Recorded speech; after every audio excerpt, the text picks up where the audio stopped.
Shalom semuanya, God bless you all. Hari ini kita belajar lanjut tentang Nuh. Nuh ini orang yang luar biasa. Nuh ini orang yang percaya pada Tuhan.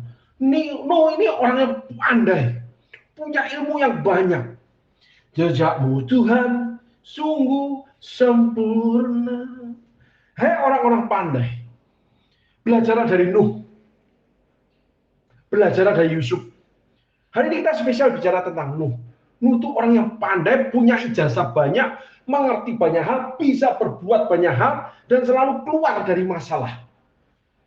Tetapi Nuh mempercayakan diri, menyerahkan diri kepada kehendak Tuhan. Itulah yang Tuhan ingin untuk orang-orang yang menyerahkan hidupnya, menyerahkan waktunya untuk melayani Tuhan, atau menyerahkan segala sesuatu yang ada dalam dirinya ke dalam tangan Tuhan untuk dipimpin.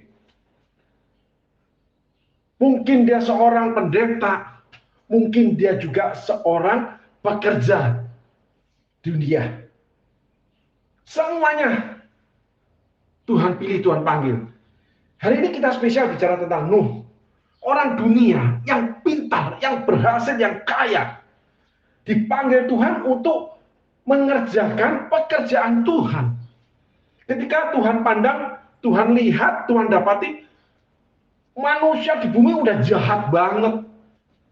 Dan mata Tuhan menjelajah seluruh isi bumi, mencari orang bersungguh hati kepada dia. Nuh dipandang benar hidupnya. Tuhan memutuskan memilih Nuh. Saudaraku. Ya, Paulus katakan sebelum dunia dijadikan. Tapi kalau Nuh, itu kita persepsikan sendiri dulu. Kehidupan pribadi Nuh, orang dunia yang pinter, yang kaya, tetapi menerima tugas dari Tuhan, melaksanakan tugas dari Tuhan 100 tahun. Akibatnya Nuh selamat. Nuh mendapat pekerjaan yang baru. Hai orang-orang kaya, hai orang-orang pandai. Ketika Tuhan kasih tugas pelayanan, tugas pekerjaan yang dari Tuhan, Anda harus selesaikan. Anda harus kerjakan. Pekerjaan itu sulit. Membuat bahtera, dibelikan blueprint sedemikian besar, itu di atas gunung. Pekerjaan yang sulit. Sesulit apapun panggilan pelayanan saudara, meskipun saudara orang pekerja dunia, saudara harus selesaikan. Coba bayangin Nuh membuat bahtera di atas gunung. Malu, enggak. Punya tekad. Kenapa? Nuh mengabdi, rela menerima tugas dari Tuhan. Berapa banyak orang-orang kaya di luar sana yang melayani pekerjaan Tuhan, gengsinya nomor 1. Harus dihormati, harus disambut, harus diperlakukan istimewa. Lalu menuntut pendetanya istimewa. Kenapa pendeta begini? Kenapa enggak begini? Kenapa gereja begini? Kenapa enggak begini? Punya harga yang terlalu tinggi, meletakkan diri terlalu tinggi. Imam itu kalau di gereja tempatnya yang paling tinggi, karena Allah tentukan. Karena di atasnya, di dalam panggilannya, nama Yesus disebut. Karena Yesus yang menentukan memanggil dia menjadi seorang hamba Tuhan, full timer, pendeta, orang yang menyerahkan hidup kepada Tuhan apapun keadaan beliau. Anda tidak berhak mengukurnya. Bagian Anda tunduk pada aturan kerajaan Allah. Kerajaan Allah bukan makanan atau minuman. Kerajaan Allah adalah kuasa. Kamu akan terima kuasa ketika Roh Kudus turun atas kamu. Dan imam diberikan baju efod, baju imam, baju kebesaran Tuhan. Bukan saya berbicara pro imam karena saya imam, tidak. Itu kebenaran Alkitab. Jangan kau usik orang yang aku urapi, jangan berbuat jahat terhadap nabi-nabiku. Seorang imam itu punya privilege dari Tuhan, punya hak khusus, diperlakukan khusus sama Tuhan. Walaupun Tuhan juga akan menghakimi imam-imamnya, seperti Imam Eli. 3 turunannya habis mati bersama. mati bareng, mati pada waktu yang sama. Karena nggak benar. Biarin saja. Bagian kita menghormati Tuhan yang di dalam kehidupan imam, yang memimpin di gereja kita, di pelayanan beliau, oleh karena Tuhan. Hormati para pemimpinmu, karena mereka memperjuangkan nyawamu. Titik, nada koma. Harun, Miriam, ketika berbicara tentang perempuan Kus yang dinikahi Musa, emang Tuhan bicara sama kamu aja? Habis mau dibunuh sama Tuhan. Pembelaan Tuhan itu jelas terhadap imam. Musa salah kawin dengan perempuan Kus. Tuhan yang akan menyiapkan penghakimannya untuk menghukum Musa. Bukan bagian kita umatnya. Amin, saudara. Kita back to basic. Kembali pada Alkitab. Kita nggak boleh mendirikan kebenaran sendiri menurut kita, menurut pengertian kita. Nggak bisa. Ambil standar letterlek dulu. Alkitab itu ada yang tersurat, ada yang tersirat. Yang tersirat ini kita harus cari. Tuhan akan beri pewahyuan, inspirasi, rema, ilham. Setiap tulisan yang diilhamkan oleh Allah itu untuk mendidik, mengajar, dan menegur. Jadi percayalah kepada firman, tunduklah pada pemerintahan imam-imam Allah. Di mana Allah menempatkan perwakilan dia di ambassador, duta-duta kerajaan Allah pada imam-imam. Selesai. Kalau nggak setuju berdoa, Tuhan akan pindahkan kok. Kalau bukan kehendak Tuhan, kamu minta pindah, ya kamu nggak akan tumbuh. Sederhana begitu, saudara. Kita kembali pada Nuh. Nuh orang yang dipilih Allah. Nuh orang duniawi tulen. Nuh orang kaya, orang pinter.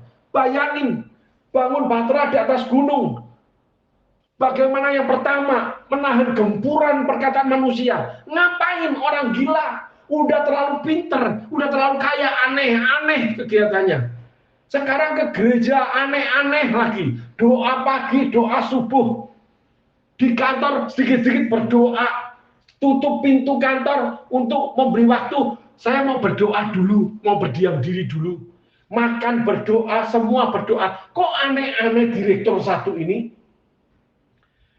Orang akan mulai mencemooh atau mengagumi. Mulai terjadi gempuran-gempuran dalam kehidupan. Mulai banyak yang tidak suka, juga mulai banyak yang suka. Demikian juga Nuh. Banyak yang memuji, tapi kalau saat itu semua manusia dikatakan jahat, nggak ada yang memuji. Nuh bekerja 100 tahun menghadapi tantangan itu. Membangun bahtera di atas gunung. Kenapa? Karena bahtera itu pelan-pelan terangkat karena air mulai penuh memenuhi bumi. Dan itu dicurahkan air itu hujan deras, mata air 7 mata air dunia dibuka sama Tuhan. Gelombangnya luar biasa. Kalau di pantai dihantamkan ke daratan kayak tsunami. Kapal bisa ke tengah kota. Kena gelombang. Punya Nuh tidak? Allah memilih Nuh karena Nuh pandai. Jadi orang-orang pandai siapa bilang nggak dipakai Tuhan? Nuh mengerjakannya sendiri beserta keluarganya. Proyek khusus dari Tuhan. Nuh orang dunia yang luar biasa. Pekerja sekuler, pekerja dunia yang luar biasa. Dapat privilege. Mendapat tantangan.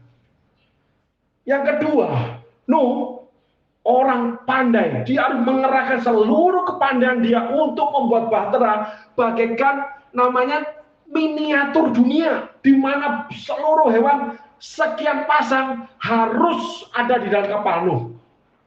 Coba saudara bayangkan bagaimana mengatur namanya sanitasi, bagaimana mengatur namanya udara, bagaimana itu para hewan itu nanti membuang kotoran.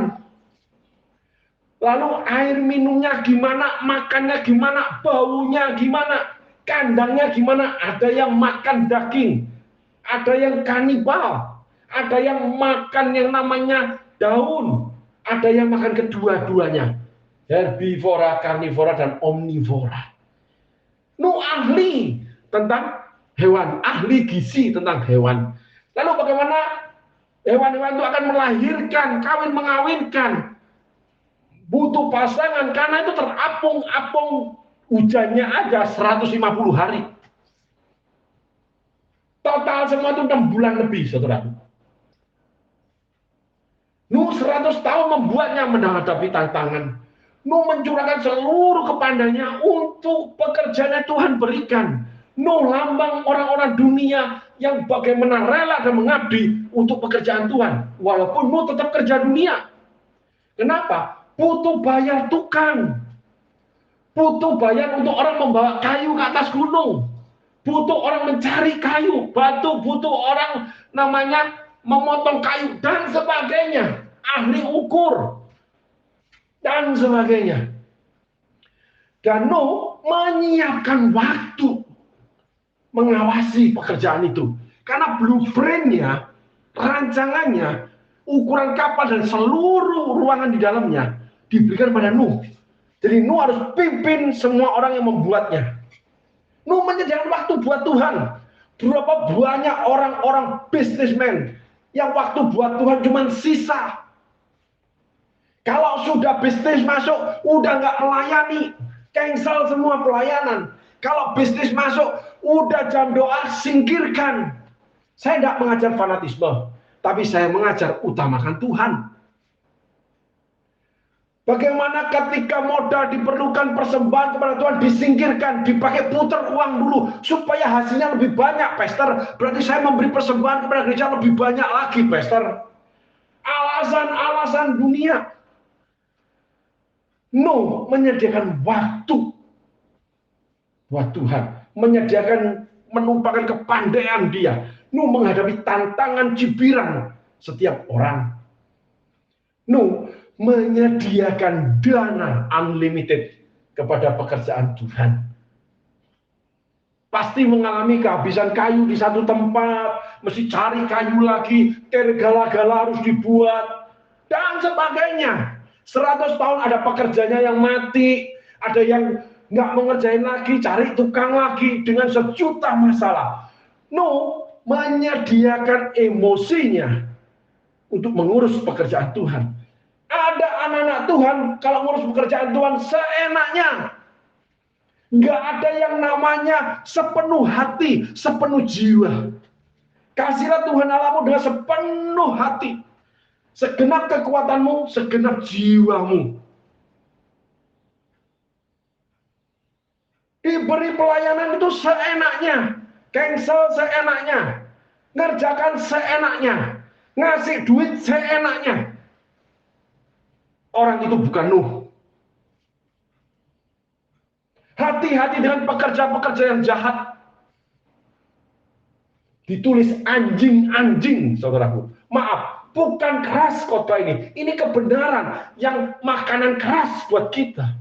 Anjing-anjing pekerja yang jahat. Nggak diteruskan apa itu kontekstualnya. Kita memeriksa batin. Yang pertama, apakah kita utamakan Tuhan? Atau kita licik sama Tuhan? Seperti Anania Safira. Kayaknya memberi persembahan kepada Tuhan. Bersama yang lain, menjual harta miliknya di zaman kisah rasul-rasul. Meletakkan di dalam Petrus dipenuhi Roh Kudus dan Allah berbicara melalui Petrus. Kenapa hatimu seperti itu? Kamu sudah membodohi, membohongi Roh Allah. Mati langsung. Karena memberikan setengah dari hasil yang mesti diberikan. Istrinya masuk, sama. Mati, saudara. Tidak boleh kerja sama dengan dosa. Kenapa kalian membohongi Roh Allah? Itu inti beritanya. Kisah Anania Safira. Saudara bisa tipu pastor saudara. Saudara bisa tipu seluruh orang gereja. Saudara tidak bisa menipu Roh Tuhan. Dia tahu isi kantongmu. Bukan bicara persembahan. Karena kamu dipilih untuk diberkati, untuk jadi saluran berkat buat pekerjaan Tuhan seperti Nuh. Itulah Anania Safira. Beda dengan Aquila Priscilla. Mereka mendampingi Paulus kontrak satu rumah sebagai pedagang kain. Tuhan berikan privilege-nya, gift-nya. Mereka mengajar Apolos yang fasih Taurat. diberi privilege jalan-jalan Tuhan, belajar dari Paulus. Orang biasa, pedagang biasa mengajar seseorang yang fasih Taurat, yang punya pengetahuan Taurat sama dengan Paulus. Tapi diberikan jurusan khusus, fakultas khusus, jalan-jalan Tuhan. Allah menjadikan privilege, Allah menjadikan gift buat anak-anaknya, siapapun itu, termasuk pekerja-pekerja dunia, spesial. Tapi diberikan tugas pekerjaan yang spesial. Harus punya hati seperti Nuh yang spesial buat Tuhan. Walaupun Nuh masih ada kelemahannya. Nuh selesaikan 100 tahun. Dan selanjutnya, Nuh ketika Allah bicara, nggak tanya, nggak rewel. Duit dari mana? Lalu bisnisku gimana? Waktuku gimana? Orang-orang kolegaku gimana? Kenapa aku diberi tugas pelayanan terus? Kenapa uangku diminta terus?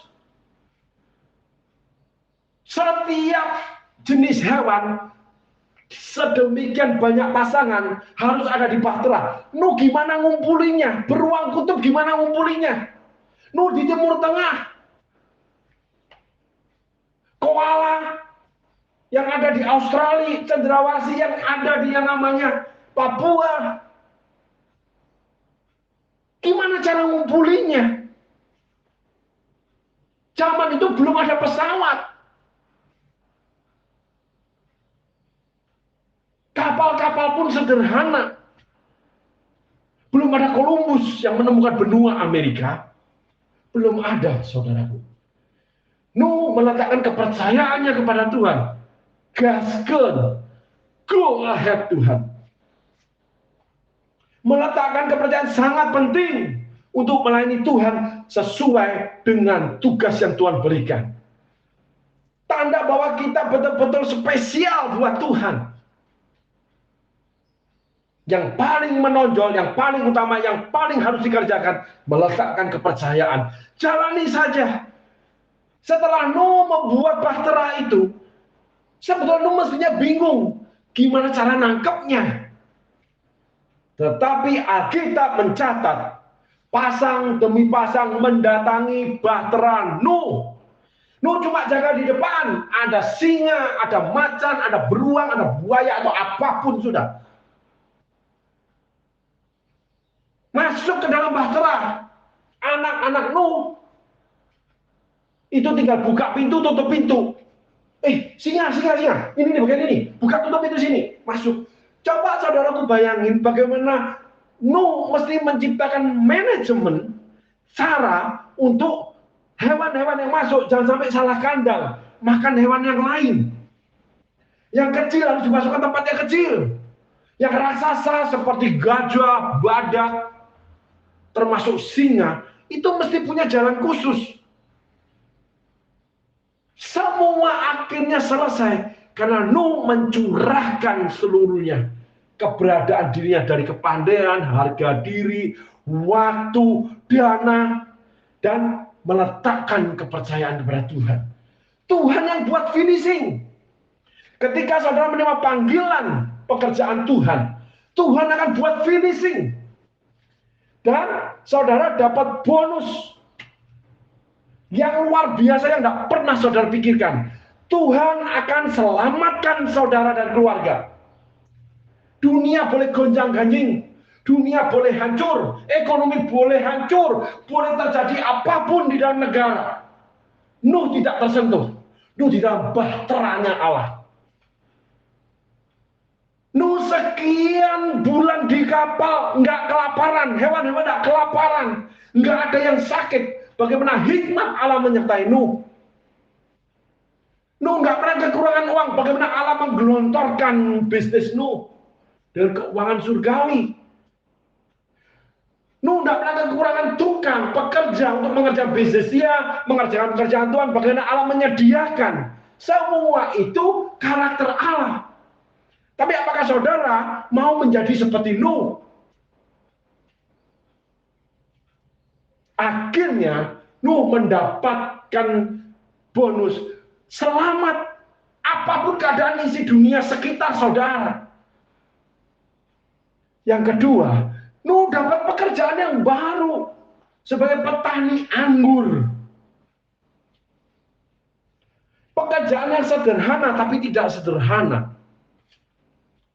Karena anggur menjadi minuman termahal di dunia. Yang semakin lama, semakin disimpan, semakin mahal, semakin diminati oleh orang kaya. Saudara akan menjadi orang-orang spesial yang dicari orang-orang yang punya kemampuan. Orang-orang yang kaya, mungkin kaya ilmu, tapi saudara lebih tinggi. Karena mendapat knowledge, pengetahuan dari Tuhan. Orang-orang kaya duit saudara dibuat Tuhan lebih kaya lagi. Untuk mendatangkan kekayaan bagi orang-orang. Mereka akan bertanya ketika menghadapi masalah keuangan. Seperti Aquila Priscilla. Diberikan pengajaran, pengetahuan firman, pengalaman firman, jalan-jalan Tuhan untuk mengajar. Termasuk yang namanya Apolos Fasilida. Orang-orang hebat dari dunia akan berhadapan sama saudara dan ditaklukkan oleh Roh Allah. Karena Allah memberi gift terhadap Nuh.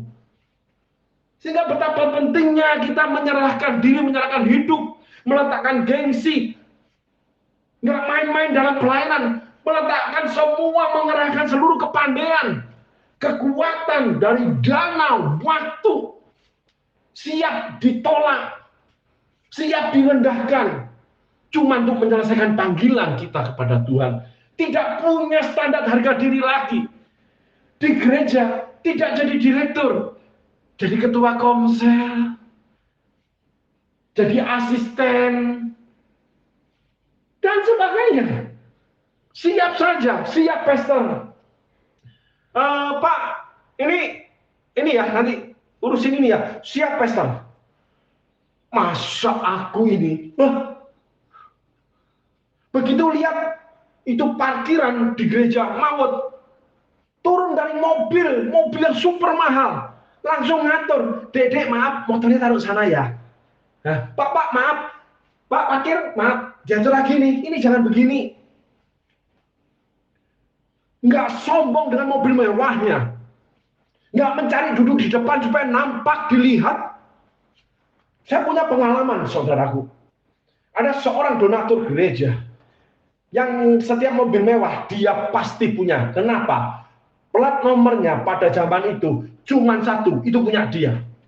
Jadi semua orang mencirikan mobil dia. Keluar baru, langsung ada baru. Parkir di tempat khusus, di depan gereja, di tempat khusus. Plat nomor itu masih punya dia. Mobilnya ganti-ganti. Dia caci maki gembalanya. Dia sebut nama binatang pada gembalanya. Karena mereka akhirnya terjadi perselisihan, saudara. Normal aja. Tidak lama kemudian dia harus keliling dunia mengobati penyakit kankernya dia. Sampai dia dipanggil pulang sama Tuhan. Halo. Tuhan itu ada, saudara. Tuhan itu tidak melihat yang baik-baik saja. Tuhan itu ada di semua aspek kehidupan di bumi ini. Sehingga saudara harus menyadari, sehebat apapun, punya kuasa yang sebesar apapun, punya kekayaan sekaya apapun, taklukkan dirimu di bawah kaki Allah. Rendahkan hatimu di bawah aturan-aturan firman Allah. Di situ engkau dan seluruh isi rumahmu diselamatkan. Tidak akan ada badai banjir yang bisa menghancurkan kamu. Dan kamu akan diberikan anggur yang baru. Selalu baru setiap pagi, baru setiap hari. Berkatnya baru setiap hari. Tuhan buka jalan, Tuhan selamatkan, Tuhan angkat, dan sebagainya. Karena segala empunya, kuasa dan kemuliaan milik Tuhan. Dan kita hamba-hambanya. Tuhan tidak peduli apa yang kau miliki. Tuhan peduli dengan apa yang dia beri kepada kamu. Untuk milikmu diberikan kepada dia sebagai persembahan yang hidup. Untuk melaksanakan kehendaknya yang sempurna. Yaitu panggilan yang dia tetapkan dalam hidup saudara dan saya. Amin. Tuhan Yesus berkati.